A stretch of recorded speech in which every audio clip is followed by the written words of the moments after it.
right, y'all. What's going on? What's going on? Welcome to episode 23. Oh, that's a terrible three. That was just horrible. Come on, bring it back. Episode 23 of the Fitness Headspace Podcast featuring your host, Deion Avril, and your girl, Monique over here as well. And so, y'all, today we're talking about fasting and intuitive eating, y'all. Some very hot topics.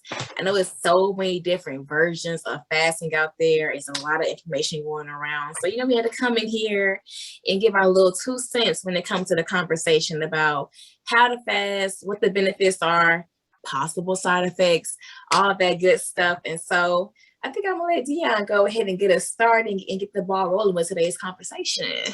Why, thank you. Hope you all are doing well, family. So we're going to get right into it.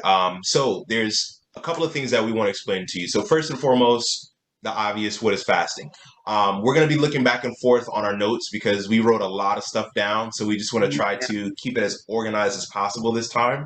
And of course, we'll always chime in. So basically, the definition of fasting is the willful refrainment from eating and sometimes drinking. So depending on your culture and different things that are going on, there's different types of fast. So what I'm going to do right now is break down those 2 main categories. So the way to think about it is the 2 categories. Number 1 is what you're consuming for the type of fast that you're doing. And secondly, the duration of the fast or the frequency of the fast, because you could do it for, like, say, 3 days on, 2 days, etc. So I just wanted to elaborate on that. Now, when we're talking about the first category, which is the consumption variations, there's 6 different ways. I'm sure there's going to be different other ways that people do it as well, but these are going to be the most popular ways. So number 1 is going to be a water fast. This is usually just with water and electrolytes. So that's the one thing that most people will do when they first start out, depending on how they feel, right? The second option is what's called the wet fast. So the wet fast is going to be primarily still liquid, so water, any low-calorie drinks, so primarily things like black coffee, certain teas, and then from there, possibly depending on the person, I know some people will add in like kombucha. If you don't know what that is, I would highly recommend that you look into it. But like I said, we're just trying to keep it very simple. Now, the third one is going to be your dry fast, it's a rough one. I'm not going to lie to y'all. A dry fast, I don't know if I could do it. But it's absolutely nothing, and that's including water. And some people really go crazy with it, where it's gonna sound crazy, but they don't even brush their teeth because ultimately they really don't want. Now, you know what I'm saying? Like, come we on, already, it's giving hey, halitosis. It's giving halitosis. Like, you're not going to halitosis vibes, But again, that's just one of the ways. That's really like going extreme. Then you have your fourth one, which is the fat fast. So this is where you're consuming primarily fats during that fasting window. And then from there, it's really used for people who are currently in like a weight loss plateau and they're trying to just try something a little bit different to, like people would say, just to switch it up on the body. And then from there, you have what's called a egg fast. This is the 5th one. So this is similar to the fat fast, but what you're doing is basically eating 6 eggs throughout the day. Now, when it comes to your eggs, you're supposed to be eating approximately 1 ounce of full fat cheese, along with 1 tablespoon of oil. So when it comes to that egg fast, primarily you want to eat 1 egg, primarily about roughly 30 to 45 minutes after you wake up. And then from there, approximately 3 to 5 hours until, that window cycles and rotates. Again, it's not really one that you hear much about, but that is one of them.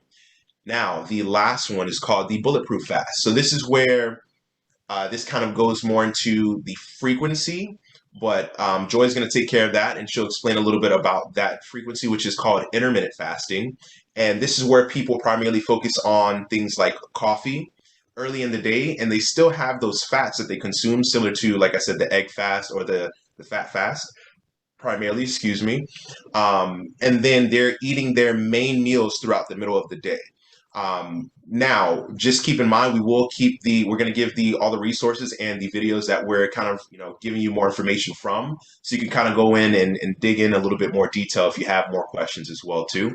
But those are going to be the main 6. So again, I'm just going to review those really quick. So it'll be a water fast, number 1. Number 2 is a wet fast. Number 3 is a dry fast. Number 4 is a fat fast. Number 5 is an egg fast. And then number 6 is a bulletproof fast. So Joy, if you want to go ahead and give the family a little bit of an idea of the duration of fasting. Yes. And this is a thing where it's like, it really depends on your lifestyle. And the most popular times that folks choose to do their fasting will be a 16-8 window. Basically 16 hours of fasting, 8 hours of actually having your window to actually consume your meals for that day. Now, the easiest time, because this is the fast I did basically to lose my weight over this last year, was through intermittent fasting. So it's like whenever I had my busiest times of the day, that's when I spend my time actually eating most of my meals. Because think about like for that 16-hour window when you're not eating, 8 of those hours you typically are going to be sleep. So it's like you're not even going to be worried about eating, not worried about consuming any kind of foods during those times. Going about your regular daily routine, not so much focused on the actual food itself. But this does give you your body's most optimal times, able to burn the food that you ate during that first 8-hour window, able to really get you through that full day, start to kind of like burn a little bit of fat off as well before you go into your next 8-hour cycle as far as your next eating window. Now, there are various options for when you have to actually have your window set. People can do 12 and 12. They can do 6 and things like 18 hours. Of course, the 8 and 16 are, it's the most popular hours for doing it. Basically, it's kind of just giving yourself blocks of time to where you have your food, consumption done. Other than that, it's just like basically water or 0-calorie drinks that you'll be consuming during those opposite hours. So you do have that. That's typically only like, a thing that you do per day. Now you do have what's called extended fasting. And that's basically anytime that you have a fast lasts longer than 24 hours to be your extended fast. And for this, that one kind of depends as well as the goals that you have for your fitness journey, especially if you're trying to gain muscle mass. You only want to do an extended fast periodically, maybe like once a month, once a quarter, depending on how long you have your fast kind of last. Because typically anything longer than like 48 to 36 hours can kind of start to eat into your actual muscle mass. We'll kind of cover that later on in this episode, but definitely keep in mind that especially when it comes to the people who have a low body fat as it is, doing an extended fast may cause some adverse reactions for you. So as we always say, disclaimer, consult your medical professional before getting into the extended fast. For sure. But things like intermittent fasting can typically be done without so much medical, supervision, but it's still good to kind of keep them knowledgeable about what you're doing with your diets as you're starting to try different things. And of course, there are plenty of benefits when it comes to intermittent fasting. For one, it's the weight loss, because of course you're consuming less food. The obvious way for you to benefit is because you're consuming less food throughout the day. So of course you're going to be losing more weight based upon that, of course. And then it can also help with your digestion, because your body now has time to digest all the food that you consume through whatever window you have your fasting set for. It's time to have that fully processed, convert all that food into nutrients, convert that food into energy, burn it off. It's able to fully function now because it has the window and the space to do that. So you have that. And then there's also some benefits that may not be as obvious, but it can actually see some real focus improve, some real cognitive benefits from fasting. Just, being able to have your body still get the nutrients that it needs, your brain still getting the nutrients that it needs, but now it has time to really, like, I said, function properly. Each time to really focus on things that you're doing as far as your studying, your work, anything like that. You can actually see some really good improvements there as well. Reduce inflammation in your body as well. And also as well boost your immune system. So some really good benefits just from doing intermittent fasting. That's the one that I personally just, love to do. And I actually still do it to this day as well. It's kind of become like a lifestyle, because it's not anything that you have to really think about. I eat between, my working hours. After that, we're either sleep or we're just, getting into other things that's not going to be involving eating. So definitely, if you want to kind of just get your foot into fasting, I feel like personally, for me, my personal opinion, like I said, consult your doctors, but intermittent fasting is the kind of like more easy way to kind of step your foot into fasting, because you can set your own window for it. So it's like, like if you work between the hours of 9 to 5, Of course, it could be easier for you to have your hours for your food window set between 9 to 5, or based on how your schedule is, you kind of have that rotate and flex based upon that. That way you're not feeling like it's like a real task to make yourself not eat during those certain windows. Just to kind of keep that in mind. And then, of course, there are also, like I said, timelines when it comes to this fasting. So I'm gonna let Deion kind of really give y'all the gems when it comes to how you go about structuring the timelines for your fasting. Appreciate you. So there's a lot of information that I'm going to give you, family. Now, I'm going to try to keep it as simple as possible, but it's still something I want you all to be very mindful of. So when we're talking about the timeline, so like Joy said, I think intermittent fasting, just to piggyback really quick, intermittent fasting is the easiest way as opposed to going with a specific type of fast, mainly because you're not taking anything away. That's the most important part. Like we've been saying for the last couple of episodes, we don't want to take anything away from you. We want you to start comfortable and then make the adjustments accordingly. So like she said, the 16-8 is perfect. Now, when it comes to that duration, I'm going to be speaking from hour technically 0 all the way up to 72. I'm going to be throwing out some terms. I'm going to try to explain it as well too, to make it as simplistic as possible. And please always fact check us. We don't have no problem with that. Okay. So now right. So the first thing is hour 0. So hour 0 really, it depends on what you're consuming and also how long after. So it could be anywhere between, depending on when you ate that food and the type of food, it might take a little bit longer before the digestion process starts. So that's why we start with the hour 0.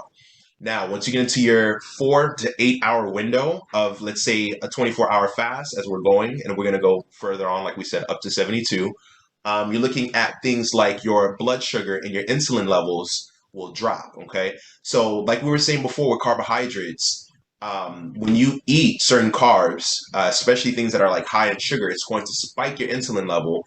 And that's where a lot of people tend to, have certain things like PCOS, insulin resistance, metabolic syndrome, which again, it's a whole nother time, right? Yeah. But what happens is between that 4 to 8 hour window, you start to see your sugar levels drop to keep it in, the easiest way possible. Now, once you get into your 12-hour, time frame, this is when something called HGH will be increased. So this is what we actually want for the most part, because this is called the human growth hormone. So the human growth hormone, or HGH, it's going to help with things like body composition, body fluids as well, your muscle and bone growth. So also, well, one of the things I want to say lastly, but one of the other things that it will help with is your sugar and your fat metabolism. So this is where, the magic really starts to working itself in. Now, when you get into the next one, which is going to be your 16-hour time frame, this is where I would say things really start to get into gear, where people start talking about something that's called ketosis. So because your body now has no glucose to use as energy, it's going to go to the secondary option. So that secondary option is going to be, of course, eating onto fats, which now once you're burning fats, you're going to be in what's called ketosis in simple terms. So the thing with ketosis, or ketones, which is what your body's producing at that point, which puts you into ketosis, some of the benefits is going to be maintaining your muscle mass, right? And of course, reducing your body fat. On top of that, reducing inflammation, which is in general what the whole point of doing a fast as well, too, one of the benefits. And then also improving your brain health, which is where the cognitive, being more focused, just feeling like you're quick, you're sharp on certain things as well, too. Lowering your blood sugar. And again, the reversal of insulin resistance, like I was saying, or metabolic syndrome, or what people will notice they might hold more body fat in their midsection, to say the least. And it also does help with increasing endurance performance. So these are some of the things that I feel like are really important. And that's where you start to really get the meat and potatoes, which is why we said that 16-8 is literally, it should be your baseline. Again, we would always suggest to start a little bit lower. And if you have a long day, it actually might be easier for you to get into that, that 16-8. But take your time. And then if you would like, maybe every day or every other day, you can add in 2 extra hours of your fasting time frame where you're not eating, and then gradually go up that scale. Now, once we get into hours 18 to 20, this is when something that's called autophagy happens. So the easiest way to explain it, the real definition is a consumption of the body's tissue and metabolic process, and et cetera, et cetera, et cetera. I know it sounds super sciencey, but the easiest way to break it down is to think about you have a glass of water that's dirty, or it's not being utilized the right way. We're going to dump it and refill it with clean water. So basically, this is the opportunity of your body, basically getting rid of old cells and regenerating new cells that aren't damaged. So this is when the I would say the additional sauce on everything actually starts to pop in as well too. Now with hours 36 through 48, again, that's when the whole cell regeneration and process does happen. Once you get into hour 48, again, it's the same concept where you're going to continue increasing your human growth hormone. It starts to ramp up again, helps with your body composition. So the way you look, people are gonna be like, man, like, yeah, girl, like you starting to get a little cut. Like, what's going on? It's like, hey, well, I've been fasting for 48 hours. So again, it's more of the longer you go up until what we're gonna get into the 72, you're gonna start to notice real big differences. Now with hour 54, that's when the improvement of your insulin sensitivity does help out. And then the 72 is still that same process. You get all the same benefits, but once you get to that 72, like Joy said, that's when you have to be really careful depending on what your goal is. So ultimately, the easiest way to think about it is if you're going for more sports performance, you're an athlete, 72 hours beyond that, it's probably not the most beneficial. Again, when it comes to women as well too, with the hormonal aspect, and also people with low body fat, that's, like she said, it's going to be counterproductive, and it's going to actually start tapping into muscle loss. But again, it depends on the type of fast that you're doing ultimately. But that's basically from hour 0 to 72 what to expect. But again, still do your due diligence and go with how your body feels as well too. So if you're starting to feel a little nauseous or you just feel a little bit off, I would highly suggest to cut it off then, and then take the time, replenish, and just be mindful of your body. So if your body's okay with it, then cool. Another thing that we really didn't elaborate on is pay attention to your mood. Your mood is going to be really important throughout your fast, because as coaches, us doing our own fast and having to still coach people, not realizing like, hey, I might be a little bit irritable, or, like very shut off, or not have as much energy as I usually do. So these are things you have to pay attention, because as people around you start to notice it, it's like, yo, you being an a-hole, bro. Like, it's like, okay, well, what have you been doing? Oh, I'm fasting. Oh, okay. You should at least let me know what's going on beforehand. So I just wanted to at least say that beforehand. Might need to get like a little Snickers or something. Like, you're hungry. You hungry? Have a Snickers. So, that's definitely something to. What's up? Sorry. I'm saying that I'm so glad that you actually mentioned that, because I kind of want to go into things that you kind of want to be a little mindful of when it comes to starting your own fast, depending on, of course, the kind of fast that you end up doing anyway. But for one, main thing, just in general, with any kind of daily activity, be mindful of your water intake. Water is the number one nutrient that our body needs. Come on, you better flex with the gallon water. Come on now. Come out here. Stay hydrated. You definitely want to be mindful of your water intake. That's the main thing that kind of helps your body still keep its normal process, its normal functions going based on your water consumption, and of course your micronutrients. So your body still needs to have things like magnesium, potassium, sodium, calcium, all that kind of stuff to be able to still function properly. So still, even just having like water with like electrolytes in there, something like that, or having like a vitamin that you take daily to kind of help supplement your nutrients while you're doing your fast. Of course, the kind of fast that you are doing, you still want to have things where your body's able to get actual physical nutrients in daily as well, and then continue on with your fast. And like Deion said, be mindful of your mood, because you can get quite hangry when it comes to doing certain fasts. So you see yourself becoming more irritable, becoming more, more fatigued, becoming, different things happen to your body where it's having more adverse effects. it's a time to kind of take a pause on the fast, reassess, you have a nice little quick little healthy bite or whatever, formate yourself and kind of figure out, okay, so doing this hours of fasting may not be most beneficial for me. Let me kind of try to, either change the hours as far as when I fast or kind of shorten the time of when I'm actually fasting. Each individual person's journey is going to be different as far as how the fast is going to be affecting you. So definitely be mindful and be very cognizant of how your body is reacting to these certain things that you're trying to, change as far as your daily habits. And then of course as well, your sleep, because sleep is like one of the things that is probably most slept on. Honestly and truly, when it comes to be able to have a overall wellness journey, you definitely want to be sure that you're getting an appropriate amount of deep sleep. Not sleep where you're kind of like half up, kind of half there, you're peeking out, you hear one pin drop, you kind of eyes open a little bit. Being actually in a state of rest. That's time for your body to be able to recover, rejuvenate, form new cells, heal bad cells. Your body's time to really get even form muscle mass. All this is generally done when you're in a state of rest. So being sure that you're able to have a proper sleep time, at least between 6 to 8 hours per night. You want to make sure that you're able to, even when fasting, that you're not staying up all hours of the night, that it's not throwing off your actual sleep patterns. And then, of course, we gave you all the weight loss benefits, the cognitive, you're sharp, you're focused and everything. But of course, with any good thing, there could be some possible side effects. You should put like a little fast disclaimer down at the bottom of the screen real quick, like how they do on those those prescription warning. You know what I'm saying? So yeah, it's always going to be some kind of like adverse effects anything you do if you do it in proper way. So keep in mind, like I said, that if you do go into a fast longer, like how Deion said, longer than like around 72 hours, sometimes between 3 days in that first week, depending on which, like kind of how I said earlier, like kind of depending on how your goals are set up for your fitness journey, you could end up tapping into your actual muscle mass. So if your goal is to build muscle and to burn fat, of course, we do not want to tap into that good muscle source. So keep that in mind as well.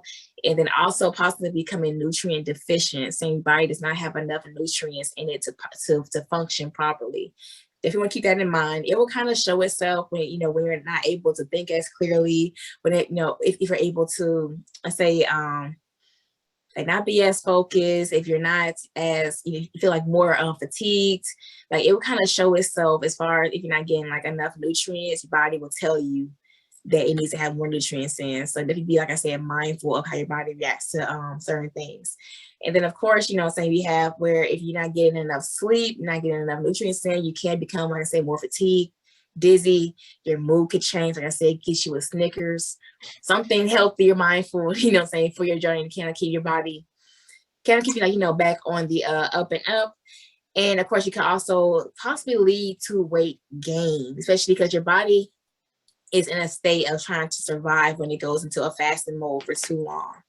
So instead of our goal is to have your body starting to burn off fuel and burn off fats effortlessly. That's like the real goal that we want to have for you all. Of course, when your body is being deprived of food for a long period of time, it goes into a mood where it's like, okay, I don't know when I'm going to eat next. So what I need to do now is just hold on to the food that I am getting. That way, in case I don't get the next, I don't get a meal for the next 10 or so hours, I have this resource to kind of feed off of for later on. So it's like when your body's kind of used to being in that mode based on you being in a fast for a long period of time, whenever you do go back into your regular diet, your body has not, your body does not know when your mind has changed to when you want to, go back into your regular eating habits. So it's still in a mode of wanting to hold on to certain fats, hold on to certain foods to store it just in case you don't eat again, not knowing that you're planning on eating again the next 2 or 3 hours because your diet has now changed back to what you originally done. So just definitely be mindful. Fasting is really a good thing to do for a certain duration, but you do not want to overextend yourself because your body, like I said, starts to kind of hold on to these foods and to these fats based on its own survival methods.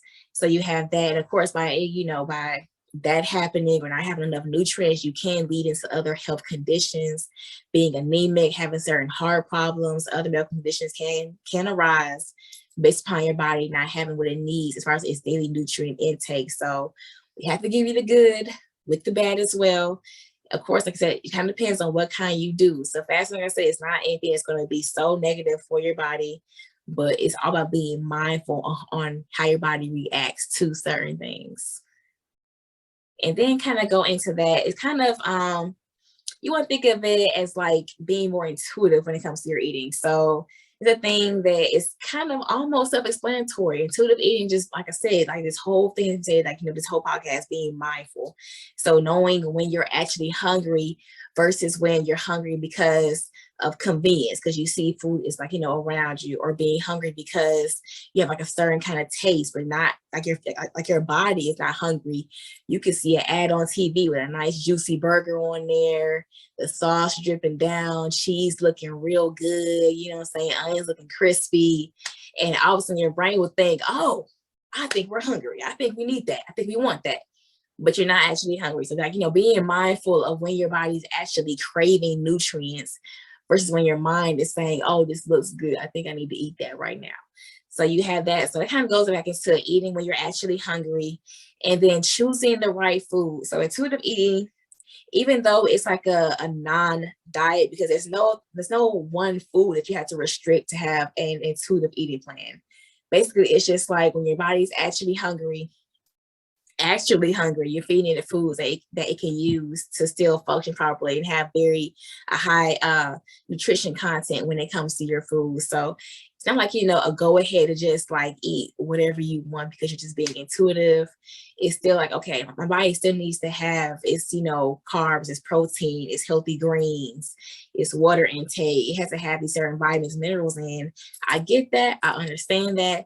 Let me do that, but not have myself feeling like more restricted. Let me just, I can still eat what I want. Still, if you still want to eat steak, if you still want to eat chicken, if you still want to eat fish, you have to go ahead to do that, but still being mindful of when you're actually hungry. That way, your meals planned out during the day.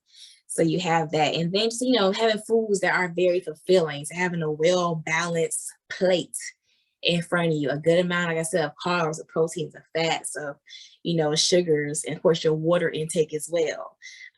Knowing how your body feels when it's full, not the itis. Trying to get one step before the itis hits is where you kind of want to stop. Like right before that belly start to get a little bit poked out, before the pants start to kind of just unbuckle.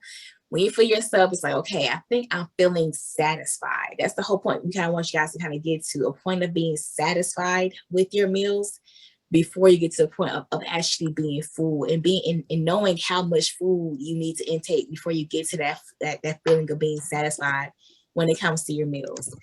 So, and then taking your time when it comes to eat. I think I mentioned that on the last episode, like chewing your food properly, making sure that you really savor the flavor, enjoy these good meals. Food is meant to be enjoyed as well as consumed. Taking your time, chewing it properly, all that helps with your digestion, all that correlates into you being able to have your body's functions more properly, burning the fuel properly, burning these nutrients properly. So just be mindful of that as well.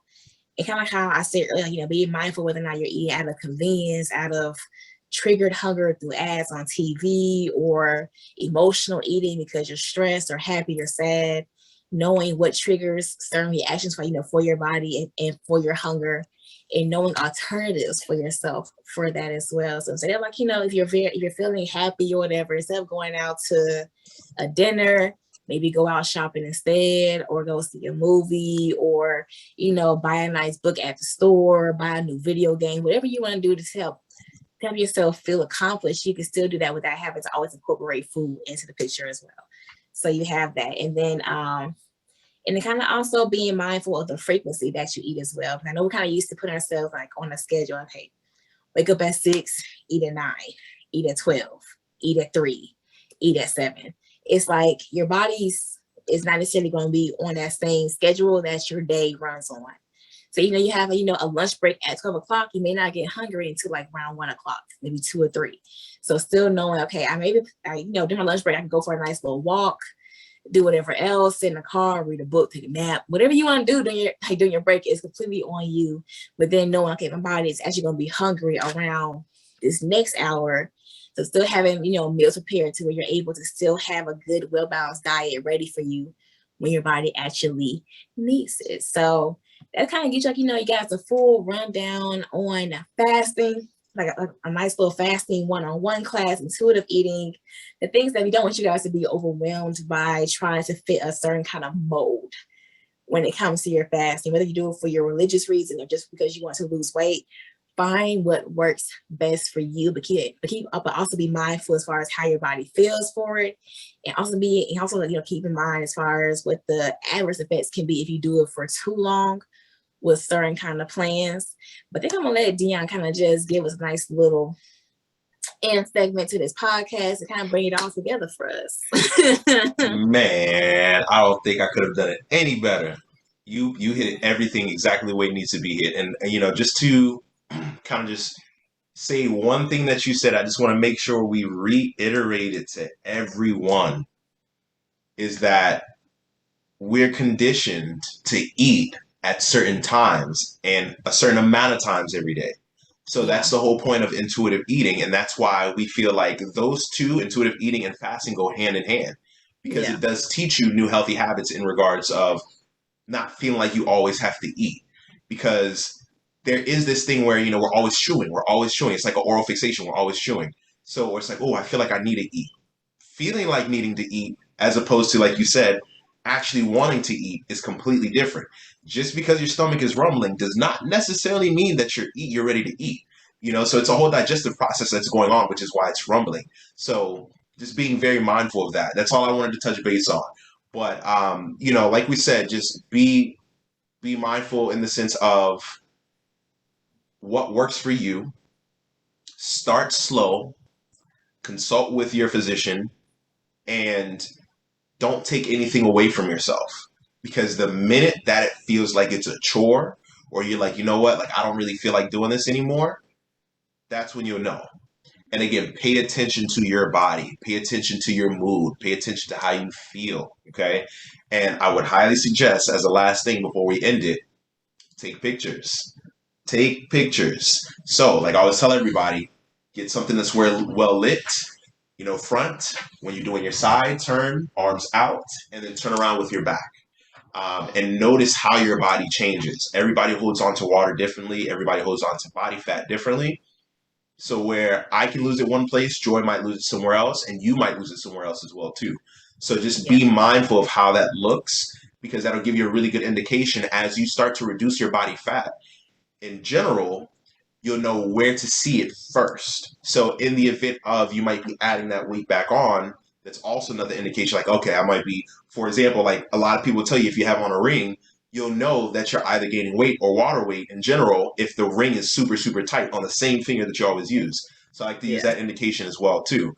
But basically, y'all, that is everything, family. We really do appreciate everybody joining us this evening, or whenever you do plan on watching it. And we're going to do a shameless plug. Make sure that you all subscribe, like, share, comment, share with 3 different people. That's all we ask for. And just be ready. That's it. 1, 2, 3. All y'all have to do is click that little share and put, you and 3 other people in a group and just send it to them. That's it. Just due to the fact that, again, we're just trying to expand your knowledge and educate other people and give you our experiences as well too.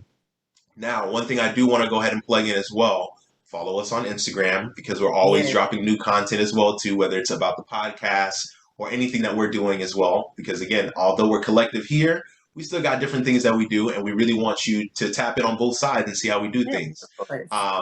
And then last but not least, I'm going to do another shameless plug. Y'all be mindful. We got some new merch coming out, t-shirts, and then we do have the website that will be dropping very soon. It's going to be this month for sure. There's going to be, again, meal guides. You're going to have additional information on there in regards to coaching, training. And again, you can contact either or if you have any questions for us as well too. So with all that being said, we appreciate y'all. Yes. Until the next episode. Gotcha.